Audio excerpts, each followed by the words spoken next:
Então, meu amigo, estamos de volta nesta segunda e última parte deste estudo. Como é que nós podemos distinguir o falso do verdadeiro e o verdadeiro de muitos falsos que vão surgindo por aí, para que não possamos ser mais uma presa, mais uma vítima.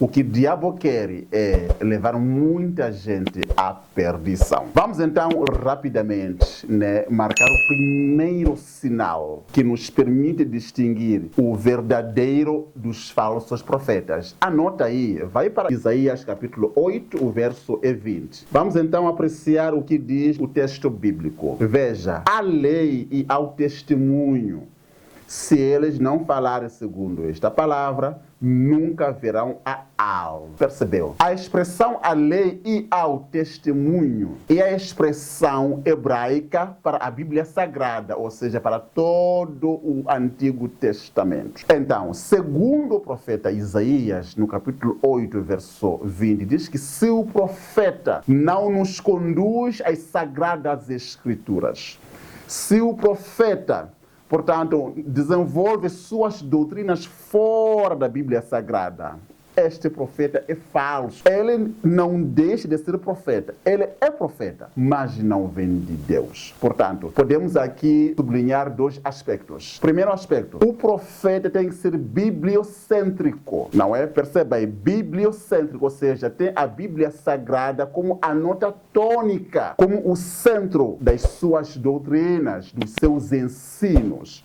Ele sempre dirá: assim diz o Senhor. Está escrito. Ele vai nos indicar a Bíblia Sagrada. Segundo, o profeta deverá ser cristocêntrico, isto é, Jesus é a nota tônica e o centro das Sagradas Escrituras. Fora disso, esse profeta não vem de Deus. Não adianta discutir com ele. O profeta que se coloca no centro de adoração não vem de Deus. Todo profeta exalta a Cristo e indica a Bíblia Sagrada como única fonte de onde nós podemos extrair a forma de ser e de estar, os princípios que devem reger a nossa vida. Enfim, a Bíblia Sagrada, portanto, deve ser o único manual da sua vida. E se o profeta estiver longe disso, o largue, porque não vem de Deus. O segundo sinal encontra-se na carta do apóstolo Paulo aos Gálatas, capítulo 5. Vamos ler o verso 22 a 25. Diz assim o texto bíblico: mas o fruto do Espírito é amor, gozo, paz, longanimidade, benignidade, bondade, fé, mansidão, temperança. Contra essas coisas não há lei. Percebeu? E os que são de Cristo crucificaram a carne com as suas paixões e concupiscências. Se vivemos no Espírito, andemos também no Espírito. O mesmo também foi referenciado por Cristo em Mateus capítulo 7, ok? Pode ler todo o capítulo, deve ser de 15 para frente. Fala do fruto do Espírito Santo, ou seja, o resultado da comunhão que o profeta tem com Deus através do Espírito Santo. Deve ser amor ao próximo.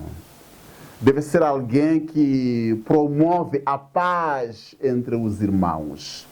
A paz entre os membros da sua família, os seus compatriotas por aí fora. Onde opera o Espírito Santo, é possível ver os resultados. Portanto, vamos analisar o seu estilo de vida, a sua forma de ser e de estar, a sua integridade. Até que ponto ele vive o que ensina. Até que ponto ele está sendo uma imagem que reflete, portanto, o amor de Deus. Até que ponto ele está sendo um refletor do caráter do Espírito Santo ou de Jesus Cristo. Se ele não estiver agindo dessa maneira, descarte. Se ele for alguém que é orgulhoso, alguém que se exalta, alguém que busca a superioridade, alguém que vem insultando as pessoas, meu querido, você está a ser enganado. Aqueles profetas que nos dão os seus, digamos, calendários com suas imagens para que nós possamos pendurar nas nossas casas. Estamos a ser enganados. Percebeu? Vamos então para o terceiro sinal, que é o cumprimento das suas predições ou das suas profecias. Você pode ler em casa, Deuteronômio capítulo 18, versos 21 a 22. Nos diz que todo o homem ou profeta que disser alguma coisa será profeta de Deus se aquilo que ele disse ou a sua predição vir ao cumprimento. E se não for, ele não vem da parte de Deus. Portanto, não é profeta de Deus. Conhecemos muitos profetas. Eu conheço uma profecia segundo a qual não é então coronavírus, portanto o Covid-19 quando apareceu, eu conheço muitos profetas. Até já tinham marcado datas, até dia X não haverá Covid, Deus disse, está falado. Nós sabemos até que ponto o Covid veio e levou muitas pessoas à tumba. Conheço uma outra profecia, segundo a qual, quando Trump concorria, não é? Então, o profeta apareceu e disse que, olha, eu estou vendo nessas eleições dos Estados Unidos da América, ainda quem está ganhando é uma mulher, portanto, referindo-se a Hillary Clinton. Mas nós sabemos que quem ganhou as eleições foi Trump. Conheço uma recente que aconteceu em dezembro, segundo a qual a França, portanto, seria campeã mundial de futebol. E muitas pessoas que acreditam nessas profetadas, nesse profetismo, acabou apostando muito dinheiro, porque disse o homem de Deus, e perderam. E o mesmo profeta apareceu nas redes sociais dizendo que não, vocês não escutaram bem a minha mensagem, vocês não souberam interpretar como é que é a minha profecia. Queridos, deixemos de brincar com corações humanos, pois é pecado diante de Deus. O quarto sinal é o estado durante a visão. O que acontece quando um profeta, portanto, recebe visão? Vão aparecendo muitos profetas aí, dizendo que não, pai, eu fui arrebatado, fui para o céu, vi o apóstolo Paulo, vi o pai Abraão, vi suas sandálias. Queridos, estamos levando muitas pessoas à perdição. Sabe, Duma, perder-se é muito mal, sabe? É mal se você for a se perder. Mas levar alguém à perdição é muito perigoso. Porque Jesus morreu por nós todos. E quem você é que, além de se perder, está levando muitas pessoas à perdição? Nós temos um antítipo que já fez isso, segundo o Apocalipse capítulo 12. Diabo, além de se perder sozinho, levou a terça parte para a perdição. Então, agindo dessa maneira, levando muitas pessoas também à perdição, estamos agindo tal qual o diabo é. Veja o que acontece durante a visão. Anote isso. Está escrito no livro chamado Credes em seus profetas. Quem quiser posso partilhar, eu tenho esse livro no formato digital, PDF. Né? Diz o seguinte: durante a visão, o profeta não respira, o seu vigor natural fracassa, não se comunica, permanece com os olhos abertos, perde a consciência do seu ambiente. Você pode conferir isso é bíblico, Números capítulo 12, verso 6, 24, versos 3 a 4 e verso 16, Daniel capítulo 10, versos 15 a 19, Segunda aos Coríntios, capítulo 12, versos 2 a 4. Durante esse tempo, o coração e o pulso continuam a bater, os olhos estão sempre abertos, parecendo fitar num objeto distante e nunca fixos em qualquer pessoa ou coisa.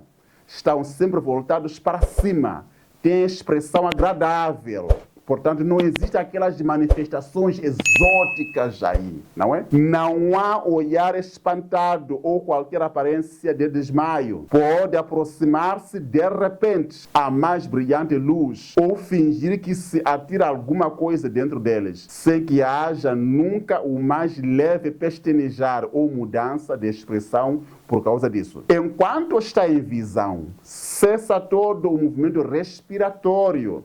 Numa respiração escapa suas narinas ou lábios. Agora, durante o arrebatamento espiritual do profeta verdadeiro pelo Espírito de Deus, faça isso, coloque o espelho diante das suas narinas. Se o espelho for embasado pela sua respiração, então, indubitavelmente, há um embuste, ou seja, ele é falso.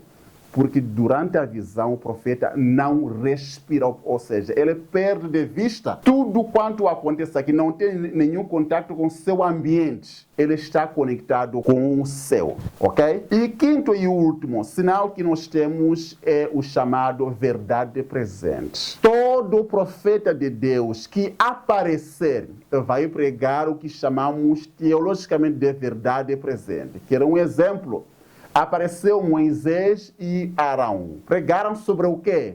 A verdade presente, a libertação do povo de Deus. Daniel se preocupa com a verdade presente. Leia Daniel capítulo 9, aquela oração 10, aquela oração 9 e 10. Daniel começa orando até que ele é respondido pelos anjos. Portanto, todo o profeta prega a chamada verdade presente. E você me pergunta, qual é a verdade presente da nossa geração?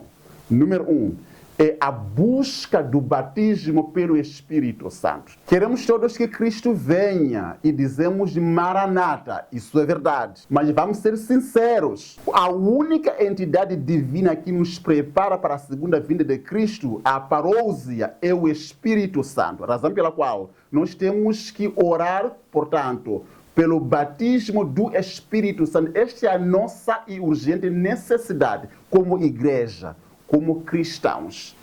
Que ele também, se for verdade, fale sobre a marca da besta, o selamento, fale sobre a sacudidura. Amós capítulo 9:9 é um texto muito forte. Deus diz que eu sacudirei a casa de Israel. E a casa de Israel, a que se refere, é a igreja. A igreja, ou seja, o conjunto de todos os cristãos será sacudido. E o joio será peneirado, será jogado fora. Portanto, esta é a mensagem de reforma. Se Deus levanta alguém hoje que seja profeta, que fale sobre a reforma, mas baseada nas Sagradas Escrituras. Portanto, este é o conjunto de 5 sinais que andam juntos. E não pode andar assim desconjuntados, ou seja, separados. Se o profeta, portanto, nele se verifica 4 sinais, falta o quinto, não é de Deus, porque são 5 sinais que andam juntos. Bom, espero que você tenha aprendido alguma coisa. Não seja enganado. Você não precisa mendigar orações ou milagres. Não. Por isso que Jesus morreu por você, para que ele sozinho consiga ter esta conexão consigo e alcance o seu coração. Tudo quando você precisa é ter fé, que eu também posso orar, eu devo orar. E se eu for a orar, milagres vão acontecer na minha vida para que possa testemunhar. E o meu testemunho irá levantar muitas profetas. Não seja enganado.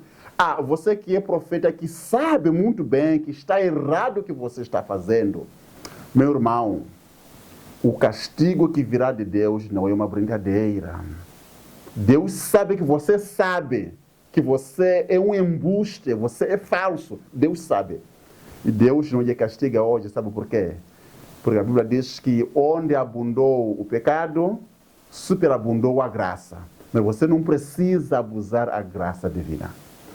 Bom, por hoje é tudo. Até a próxima vez, na próxima semana, mais uma vez, quando formos a voltar com mais um tema. Não perca o próximo tema, Introdução às Profecias de Daniel. Muitas pessoas acham que Daniel é um livro de 7, digamos, é um bicho de 7 cabeças. Você irá compreender que, na verdade, Daniel é uma carta que Deus escreveu para a última geração da qual você faz parte. Tchauzinho!